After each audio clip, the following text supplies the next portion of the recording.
Logrando voy a ser el profesor de la materia, y eso ya hace muchos años.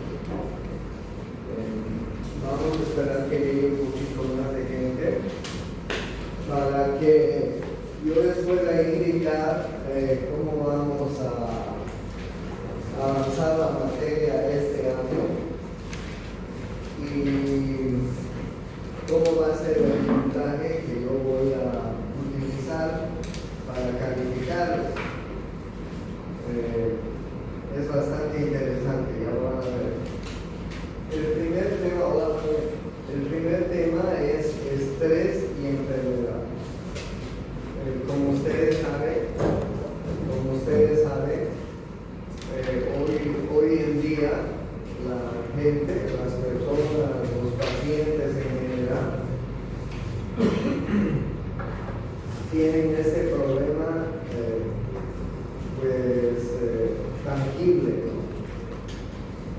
Creo que todos tenemos algún tipo de estrés. Miren ustedes, hay una teoría que dice que explica la reacción fisiológica corporal al estrés. Es un modelo que organiza y examina la interrelación entre sus partes componentes y el medio ambiente. Hay dos sistemas, los cerrados y los abiertos. Los sistemas cerrados son aquellos que no intercalan o no intercambian energía con su medio ambiente y el organismo. Y los sistemas abiertos son los que intercambian materia y energía con su medio ambiente para conseguir el equilibrio de la salud. Hay estresores que pueden liberarse fácilmente por el cuerpo y hay estresores que no encuentran una salida para equilibrar la salud. Y cuando los estresores no encuentran una salida para estabilizar, balancear la salud, para la homeostasis, pues es cuando produce problemas en el cuerpo. Entonces, lo ideal sería que cuando una persona tiene algún tipo de estrés tenga un feedback, es decir, su cuerpo pueda compensar y balancear cualquier problema de estrés. Eso sería lo ideal. Pero como ustedes saben, hay personas que sí tienen esta capacidad, pero también, como ustedes saben, hay personas que no tienen la capacidad de controlar y mantener su equilibrio en la salud ante problemas de estrés. Y estas personas que no tienen la capacidad de equilibrar su cuerpo, su salud, son las personas que responden mal y encuentran enfermedades. Entonces, como ustedes ven, hay muchos factores. Uno de los más importantes, por ejemplo, es el sistema del feedback que tiene la hormona tiroidea. Ustedes han debido ver en fisiología, ustedes han debido ver y conocer además el feedback del hipotálamo, la hipófisis y la glándula tiroides. Y ustedes saben que el hipotálamo, la hipófisis y la glándula tiroides están muy emparentados, muy relacionados, porque el hipotálamo libera liberadores para que la hormona hipófisis fabrique una hormona, la tiroideo estimulante, y la tiroides va a fabricar otras hormonas a la vez. Estas hormonas que fabrica la tiroides van a las células y producen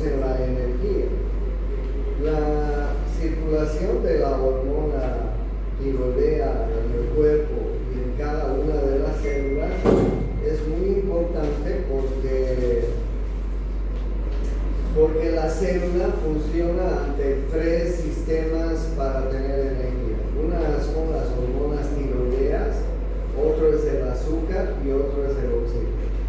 Si una célula no tiene el oxígeno adecuado, no tiene el azúcar adecuado, no tiene el oxígeno adecuado, no tiene las hormonas tiroideas, la T3 y la T4 en forma adecuada, no va a funcionar desde el punto de vista molecular una célula adecuadamente.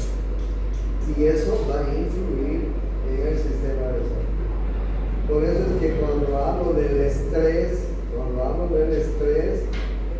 hay muchos estresores en la vida que nos hacen cambiar la liberación de factores importantes en nuestro cuerpo para la célula. Como por ejemplo, les hablo de las hormonas tiroideas, como por ejemplo la liberación del azúcar, como por ejemplo el oxígeno. Sin esos tres no podría haber un equilibrio en la salud de nuestro cuerpo. Los estresores son estresores que de alguna u otra manera nos desequilibran la salud. Y como ustedes ven y conocen y se dan cuenta también, ya están en tercer año, falta poco para que regresen. Hay estresores físicos, como ustedes están viendo en la figura, y hay estresores psicológicos. Estos estresores físicos que ustedes pueden ver en la figura son estresores que influyen en las personas, en los pacientes. Entonces, cuando nosotros tenemos pacientes que llegan a nuestra consulta y estamos atendiéndolos, tenemos que tomar en cuenta, en primer lugar, que ese paciente puede estar sometido a algún tipo de estrés. Ustedes vean cuántos tipos de estresores físicos y sobre todo psicológicos tenemos en la vida. Pueden ver ustedes los estresores físicos. Por ejemplo, trauma, cambios térmicos, físicos, cambios atmosféricos, bioquímicos, drogas, hormonas, secreciones, dieta, venenos, ambientales, contaminación, carencia, exceso u otras sustancias. Y también hay estresores psicoemocionales, como ustedes están viendo. ¿Todos estamos sometidos a algún tipo de estrés? Sí, todos estamos sometidos a un tipo de estrés en algún momento de nuestra vida.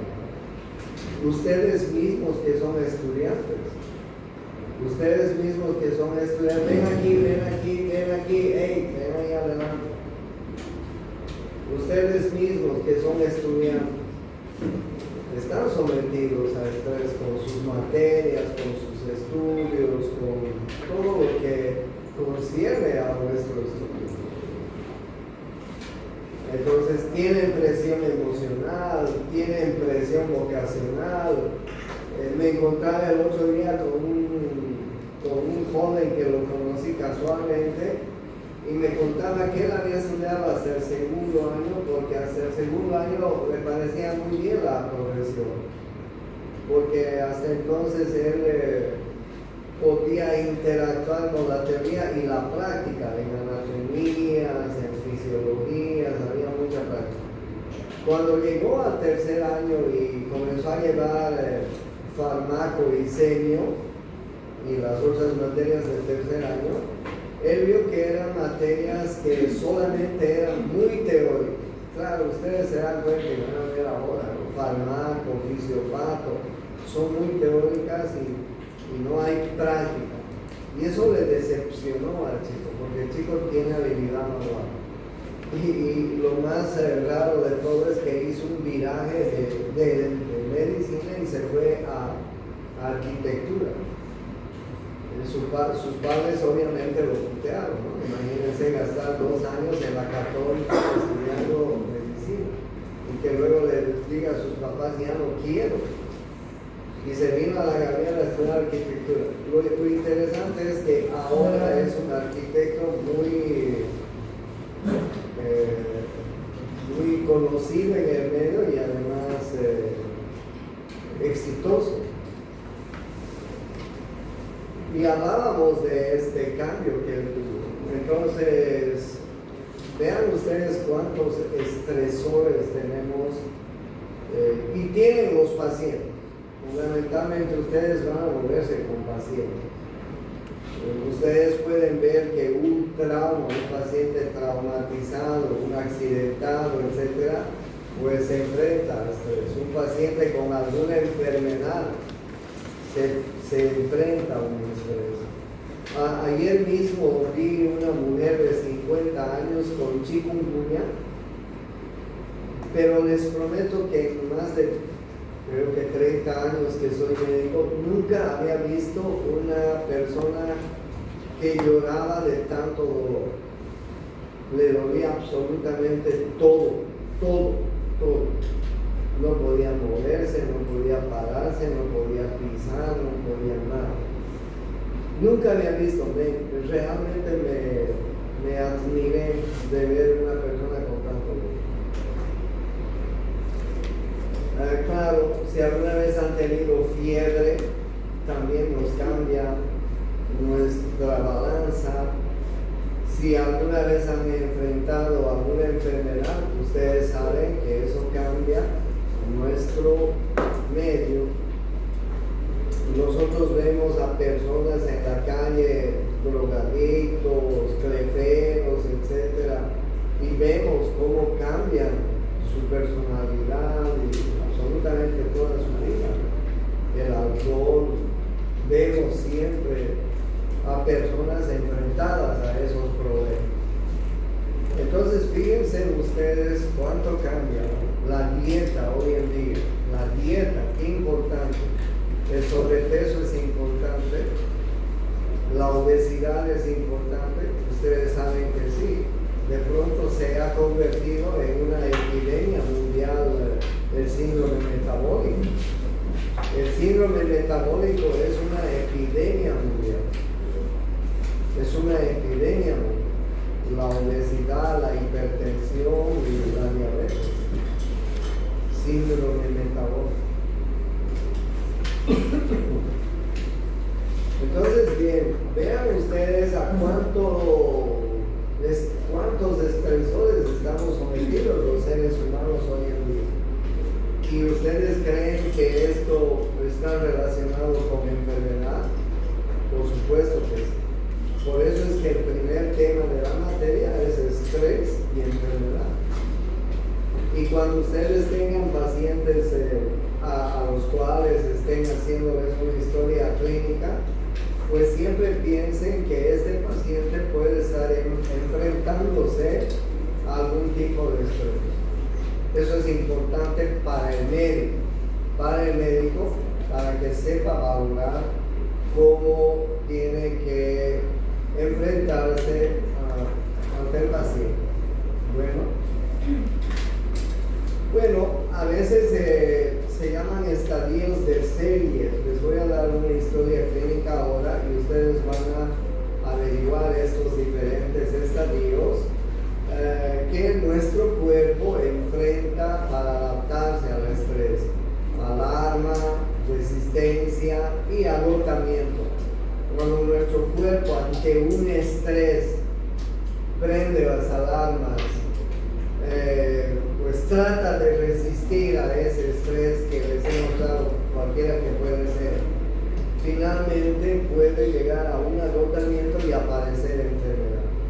Se llaman estadios de serie y son importantes porque, como ustedes están viendo, cuando el cuerpo llega al agotamiento, miren ustedes, la respuesta inmune disminuye, la respuesta a los estresores cae y el cuerpo se hace más lábil. Pueden producir fallas cardíacas, renales, etc. ¿Sí? Entonces, miren, en nuestro cuerpo hay este síndrome que se llama síndrome general de adaptación, en la cual se encienden las alarmas. Se produce una resistencia del cuerpo a través de diferentes respuestas que ustedes están viendo. Y finalmente el cuerpo llega al agotamiento. ¿Ok? Cuando el cuerpo llega al agotamiento, el estrés vence y aparece enfermedades. Bueno, el sistema nervioso responde al estrés. ¿Como ustedes ven? Sí, ¿no? Porque nosotros tenemos, ustedes saben bien, un sistema nervioso órgano vegetativo, parasimpático y simpático. Y ustedes saben que cuando nosotros estamos ante un estrés en la vida, secretamos más cortisol, secretamos más adrenalina y noradrenalina. Dicen que los pacientes que secretan mucho cortisol en la vida, los pacientes que están muy estresados en la vida, terminan haciendo enfermedades degenerativas cuando llegan a ser viejos. Y hay historias de gente que ha sido muy exitosa durante su vida, pero a la vez estresada, muy estresada. Científicos, políticos, presidentes. Había un presidente famoso en los Estados Unidos, Richard Nixon, que tenía una intelectualidad muy grande, era un hombre muy capaz, inteligente, etc. Pero en la época que él fue presidente estaba sometido a mucho estrés, porque en ese momento su país estaba en una guerra y además tuvo problemas de espionaje, en fin. Terminó con un Alzheimer desgraciado. Pero ese es un ejemplo que les doy mínimo, porque la gente que sufre mucho en la vida, que está muy estresada y que secreta mucho cortisol todos los días, termina respondiendo mal cuando es viejo. Hacen, como les estoy diciendo, hacen enfermedades degenerativas. Y una de las enfermedades degenerativas que les afecta es el Alzheimer, es el cáncer. Aparecen cánceres en el cuerpo. Uno no se da cuenta de eso, ¿no? Entonces, el sistema nervioso responde al estrés, ¿sí? Responde secretando permanentemente responsables que van a enfrentar al estrés. La adrenalina, la noradrenalina, el cortisol, etc. ¿Ya? Y al mismo tiempo, si aumenta la secreción de estos mediadores químicos nerviosos, ustedes saben que activan mecanismos en el cuerpo. Miren ustedes los mecanismos en el cuerpo que se activan cuando se libera adrenalina, no la adrenalina, cortisol. Miren ustedes los mecanismos que se activan. Y son mecanismos que, si están permanentemente estimulados, van a hacer que el cuerpo se enferme. ¿Ok? Como les decía a un comienzo, el eje hipotálamo-hipofisiario, ustedes ya conocen desde fisiología esto, es muy importante porque el hipotálamo va a estar estimulando a la hipófisis para que la hipófisis secrete determinadas hormonas y para que las hormonas que secreta la hipófisis estén permanentemente siendo liberadas. Y entonces esto va a ser un círculo vicioso de respuesta de nuestro organismo frente al estrés. ¿Ok? Ahí ustedes tienen la estimulación simpática. La estimulación simpática que aumenta la hormona, la secreción de la hormona antidiurética, de la aldosterona, retienen agua, retienen electrolitos, aumentan el volumen sanguíneo, aumentan la presión arterial, etc. Un paciente sometido a estrés tendrá problemas en la presión arterial. ¿Creen ustedes que sí? Claro. Imagínense una persona que esté con algún problema familiar. Mi hijo es un alcohólico, es un drogadicto, me robaron la empresa, o tengo este problema en el trabajo, en el estudio, en fin. ¿Ustedes creen que eso no va a afectar y estimular parámetros que puedan, como les estoy mostrando acá? Sí. Sí. Hipertensión arterial. Puede estar relacionada la hipertensión arterial con algún problema del estrés, por supuesto que sí. Por supuesto que sí. Mecanismos inmunes. Ustedes les decía, una persona que está muy sometida al estrés secreta más cortisol. ¿Sí? Es como si le dieras corticoides a un paciente. Los corticoides son un arma de doble filo, ustedes saben. Por un lado, son excelentes antiinflamatorios. Si el médico va a usar un antiinflamatorio con un paciente corto, por un tiempo limitado, perfecto. Pero no puedes utilizar corticoides en forma prolongada, ¿no es así? Porque de lo contrario,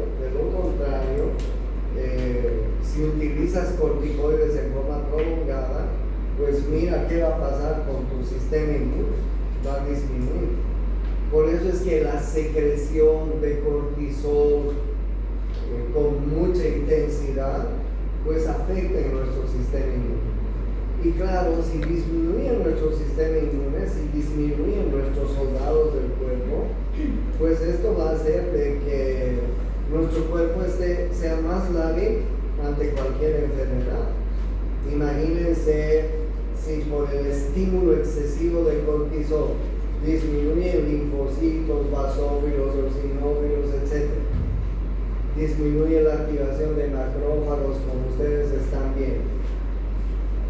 Pues obviamente que va a disminuir el sistema de defensa de nuestro organismo y se va a hacer más lábil a las enfermedades. Miren ustedes esta clasificación de enfermedades producidas por estrés.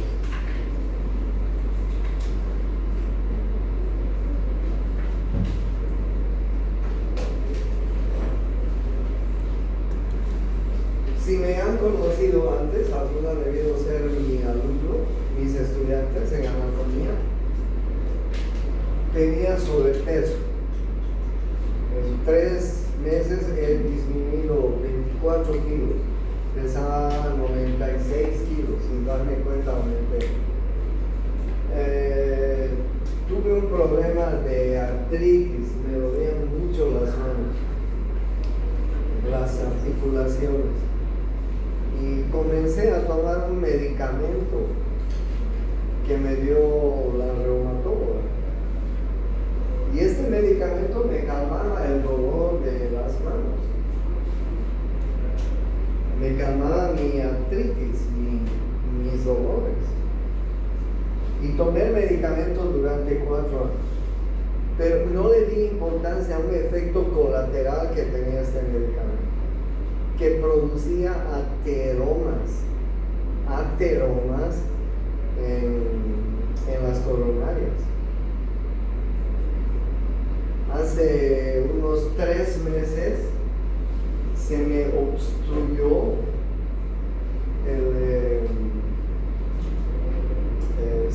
obstruyó la arteria coronaria en su raíz, la izquierda. Se lo obstruyó, le dio un infarto. Y cuando me hicieron el cateterismo para ponerme los stents, se dieron cuenta que la obstrucción era justamente en la coronaria, en la raíz, en el tronco de la coronaria, de la izquierda. La coronaria tiene una descendente anterior, una oblicua y una circunfleja. Y las tres estaban obstruidas. Entonces, ¿cuál fue el siguiente paso? Cirugía. Y me operaron del corazón, me hicieron una cirugía abierta, me sacaron la safena, me sacaron la mamaria y me hicieron tres bypass. La recomendación del cirujano fue disminuir de peso y además dieta total. Y desde entonces he dejado de comer azúcares, carbohidratos. No tengo nada de esa alimentación en mi dieta. No como ningún azúcar, nada azucarado, nada dulce, solo como agua. Antes ustedes me veían con mi soda ahí, con Tampico, con agua solamente. Y he eliminado todo carbohidrato. Tengo una dieta estricta. Pero les cuento que la dieta estricta y la eliminación de azúcar ha desaparecido el problema articular. No me duelen ya las articulaciones. Entonces me he dado cuenta que uno de los problemas graves y grandes que tiene la gente y los pacientes y que los médicos no cuidamos es la alimentación. Los médicos estamos acostumbrados a dar diagnósticos a los pacientes y les diagnosticamos algo y les damos medicamentos. Les llenamos de medicamentos, les bombardeamos con medicamentos para la enfermedad. Pero no pensamos en una cosa muy simple, que es la alimentación, que es la dieta. En la carrera de medicina deberían además enseñarnos nutrición. Porque ¿qué vas a hacer con un paciente con hipertensión que pesa 100 kilos? Obviamente le vas a dar hipotensores, ¿no? Y le vas a decir que haga un poco de dieta entre las recomendaciones. Pero no le vas a exigir. Por más que tome los hipotensores que le des, los de última generación y los que se te ocurra, si ese paciente no disminuye de peso, no va a mejorar. No va a mejorar. Los diabéticos modernos, por ejemplo, ¿quiénes son los que viran a la diabetes tipo 2 hoy en día? Aquellas personas que llegan a los 40 años y que han engordado en los últimos 20 años. Se casaron y comenzaron a engordar. Se van a dar cuenta. Tanto el hombre como la mujer. Y miran a la diabetes. Claro, además tienen antecedentes severos familiares. Si los médicos no volcamos nuestra atención en la alimentación que deben tener nuestros pacientes, de nada sirve que los bombardeemos con medicamentos. Entonces lo que nosotros tenemos que hacer es cuidar mucho la dieta de los pacientes. ¿Ok? Bueno, obviamente que me miraron hacia una nutricionista, ¿no? Y la nutricionista me orientó. Pero la mejor nutricionista que he conseguido en la vida, ¿cuál creen que es? La inteligencia artificial. Ustedes pregúntenle a ChatGPT, paciente de tantos años, con tanto peso, con tantos problemas, etc. ¿Qué me sugieres? Y el ChatGPT te va a decir qué es lo que tienes que indicarle a tu paciente. Y él también me ha enseñado a hacer una dieta estricta, ¿no? Bueno, miren, entonces la clasificación de enfermedades producidas por el sexo, casi todas les diría, están relacionadas con el estrés. Ninguna se sabe. Pero ahí le aumentaría también yo el peso, ¿no? Y la alimentación, muy importante.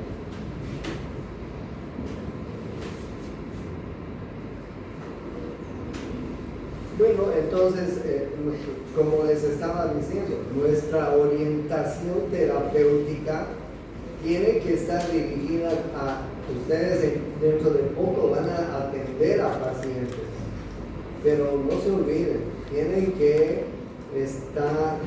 relacionar, primero, descartar el estrés. Si ese paciente al cual ustedes están enfrentados no tiene algún tipo de estrés, ¿ok? No tiene algún tipo de estrés. Y entonces, ahí ustedes pueden ver la orientación terapéutica que los médicos podemos hacer. No solamente son medicamentos, no se olviden. Es más, la gente moderna no quiere usar medicamentos. Ustedes vayan a Europa, vayan a Estados Unidos, no quieren usar medicamentos, no les gusta tomar ningún medicamento, no les gusta usar. Aquí nomás tenemos bandera libre cuando se trata de medicamentos, porque nos venden libremente en la farmacia cualquier medicamento. Y entonces los médicos tenemos la mala costumbre de bombardear a los pacientes con fármacos. Por favor, ustedes vean que hay muchas otras orientaciones terapéuticas para dirigir a nuestros pacientes. Un estilo de vida, relajación, ejercicio, dieta, etc., ¿no? Antes de pensar en tratamiento farmacológico. ¿Entiendan? Entonces es muy importante el estrés y la enfermedad.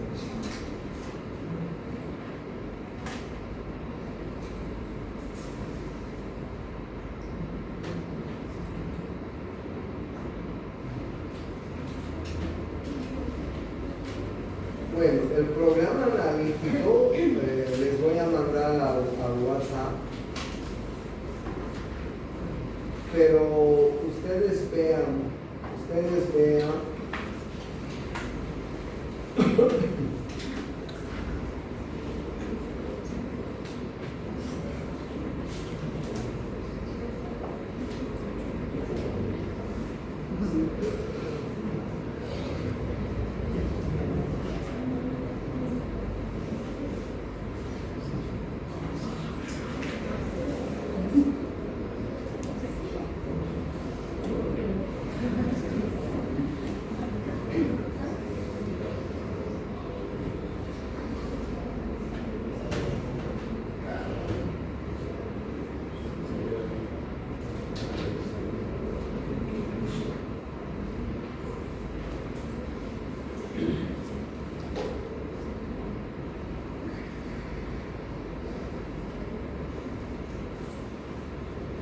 Ok, entonces tomen en cuenta cómo vamos a calificar. Esta es la forma que vamos a calificar.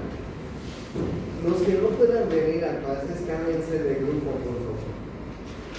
Porque no les voy a poner, si alguien trabaja, tiene otra actividad, etcétera, cámbiense de grupo. Porque la asistencia tiene que ser casi el 90%. Miren.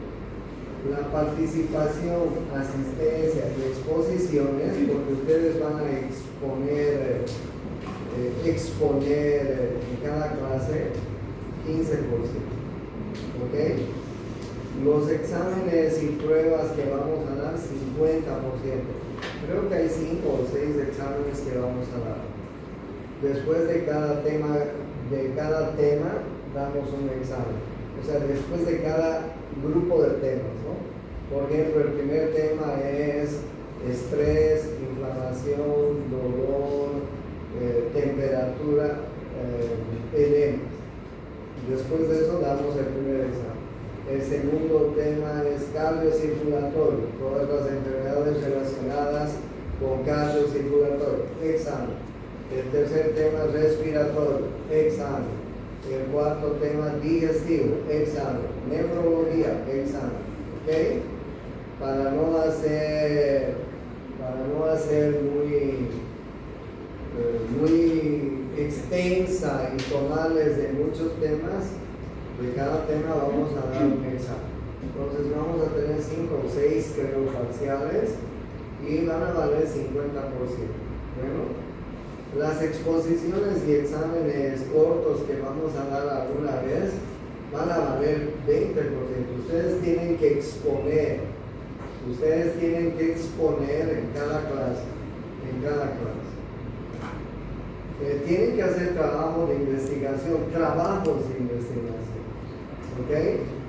Tienen que hacer un artículo científico y ya nomás van a hacer ese artículo científico y además tienen que hacer una monografía y eso vale 15%.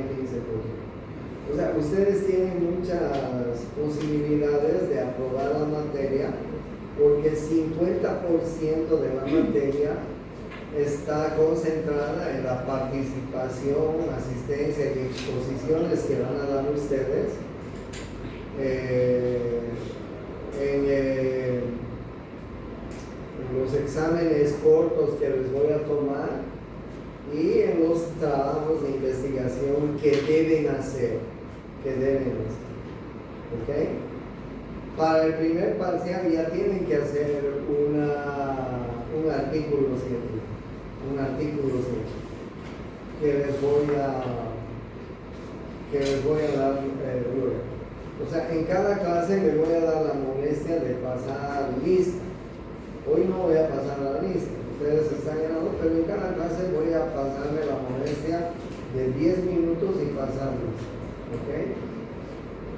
Pero los que no puedan venir, por eso cámbiense de ¿estamos de acuerdo? ¿Pueden prender la luz, por favor?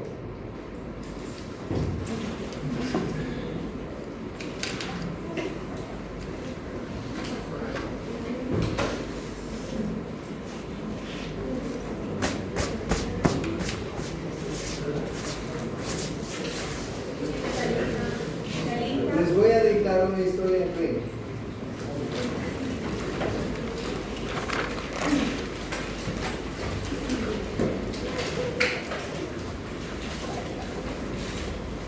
Es un paciente interno de medicina, está en el internado de medicina, tiene 24 años, en el último año de la carrera, en pleno internado. No tiene antecedentes patológicos de relevancia y el motivo de la consulta es cefalea tensional, dolor en epigastrio y palpitación. Motivo de la consulta: cefalea tensional, dolor en epigastrio y palpitación.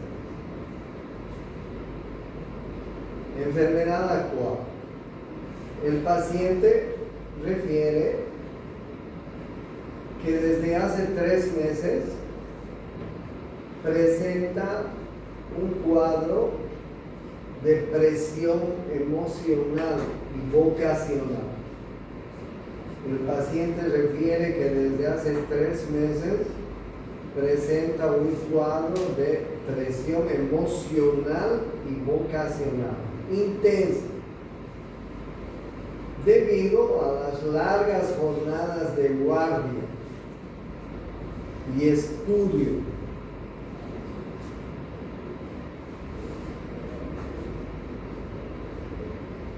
¿Está? Reporta una dieta irregular.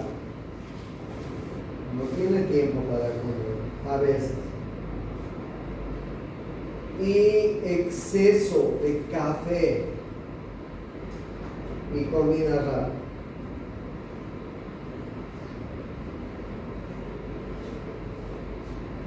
En las últimas 2 semanas el cuadro se ha intensificado.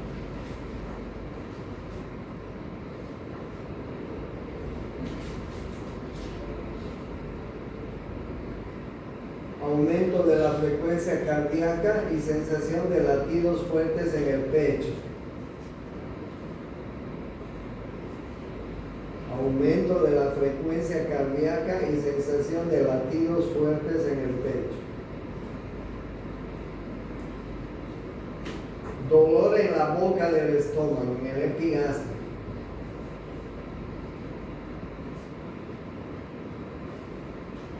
Dificultad para dormir y fatiga extrema.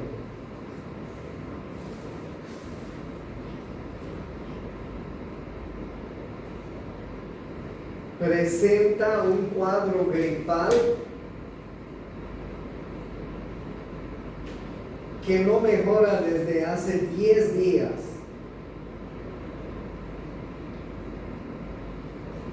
¿Presenta qué? Presenta un cuadro gripal que no mejora desde hace 10 días y está empeorando.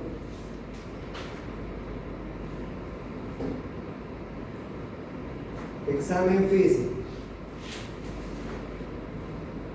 Presión arterial 145/95. Frecuencia cardíaca 110.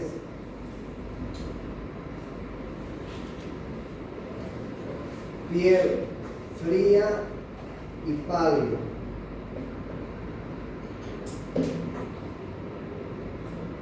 Abdomen doloroso a la palpación en epigastrio.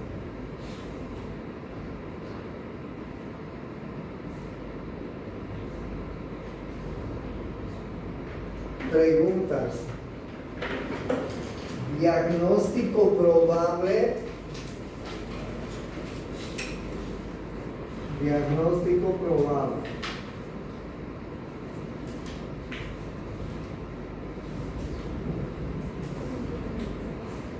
Segunda pregunta.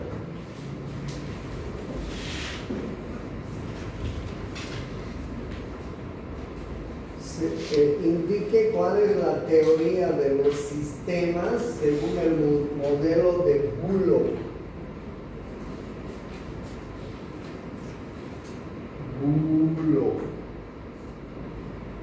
Indique cuál es la teoría de los sistemas según el modelo de Bullock.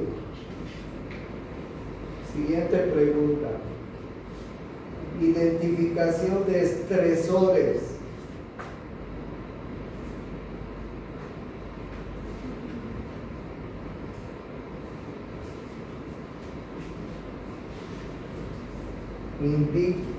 Tercera pregunta. Indique cuáles son los estadios de serie. Así se escribe. Indique cuáles son los estadios de serie.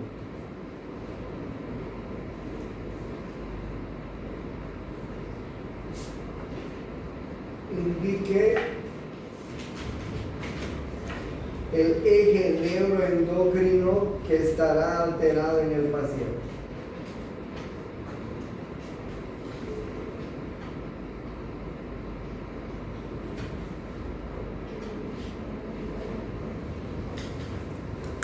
Y finalmente, la terapia sugerida por usted, doctor. La terapia sugerida por usted, doctor.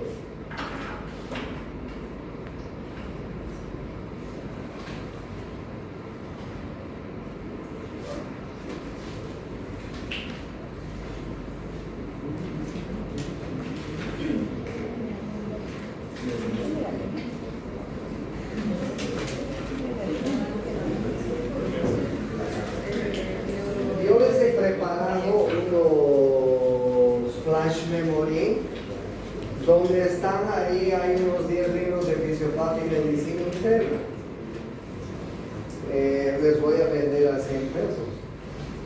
porque me cuesta el flash memory y además he tenido que hacer trabajo en elegir los libros.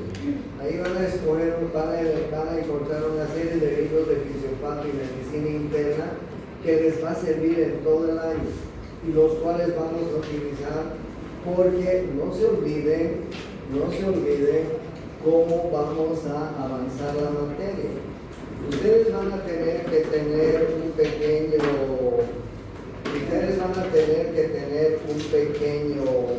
una pequeña carpeta donde vayan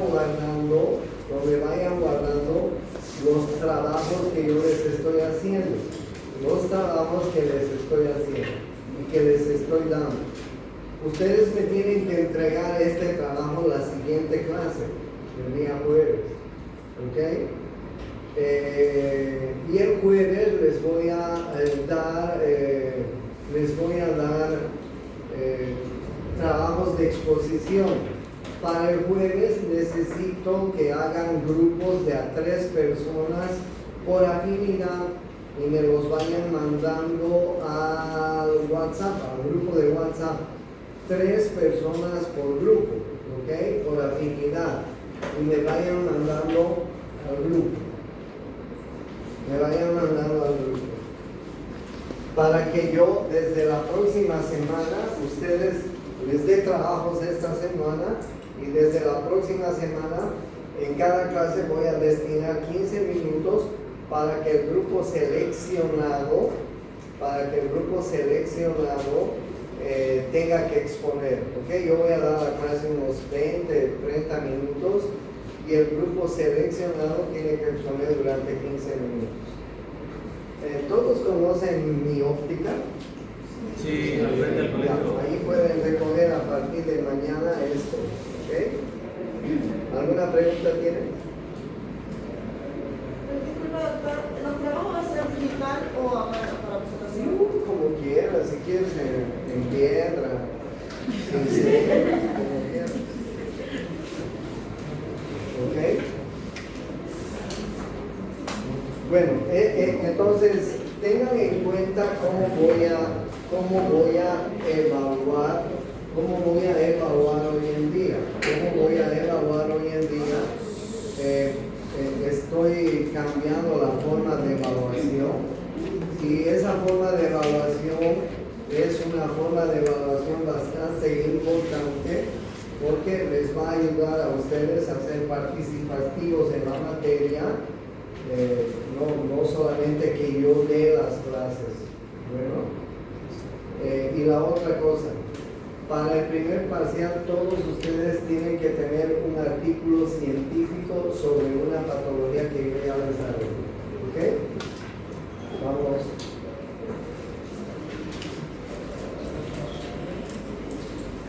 Si alguien no va a poder venir a las clases, cámbiese de grupo.